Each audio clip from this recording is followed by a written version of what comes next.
અહેમદાબાદ મિત્ર ન્યૂઝમાં આપનું સ્વાગત છે।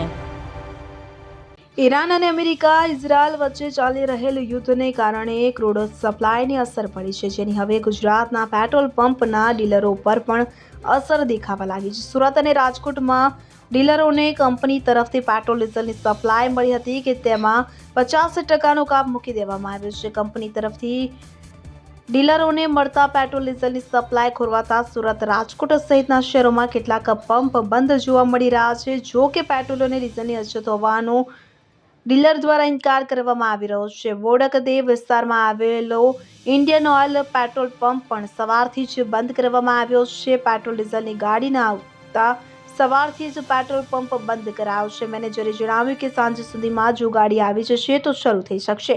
સપ્લાય ખોરવાવા પાછળનું ચોક્કસ કારણ હજુ સુધી સ્પષ્ટ થયું નથી, પરંતુ કંપનીઓ તરફથી નવો જથ્થો ક્યારે આવશે તેની કોઈ સત્તાવાર જાણકારી પંપ સંચાલકો પાસે પણ નથી।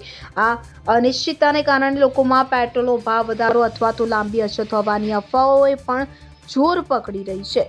સૂત્રોનું કહેવું છે કે સરકાર રિફાઇન ચાર્જ ભોગવવા તૈયાર નથી। બીજી તરફ ક્રૂડ ઓઇલના ભાવ વધતા અસર થઈ છે તો રિફાઇન ચાર્જ 30% વધ્યો છે। સરકાર માત્ર સરકારી પંપનો ખર્ચ ભોગવશે, ખાનગી કંપનીઓએ ચાર્જ ચૂકવવો પડશે। હવે ખાનગી કંપની તૈયાર થાય તેના પર નિર્ભરતા છે। અમદાવાદ, રાજકોટ, સુરતમાં ઉપરથી સ્ટોક નહીં આવતા પેટ્રોલ પંપ અને ડીઝલની અછત સર્જાઈ છે। બીપીસીએલ, એચપી અને નાયરાના પંપ પર અસર જોવા મળી રહી છે। જથ્થાના અભાવે પેટ્રોલ પંપ બંધ રાખવા પડ્યા છે। અહેમદાબાદ મિત્ર ન્યૂઝની યુટ્યુબ ચેનલને સબસ્ક્રાઇબ કરો અને બેલ આઇકોન જરૂરથી દબાવો, જેથી દરેક મહત્ત્વના વિડીયોની નોટિફિકેશન તમને મળતી રહે।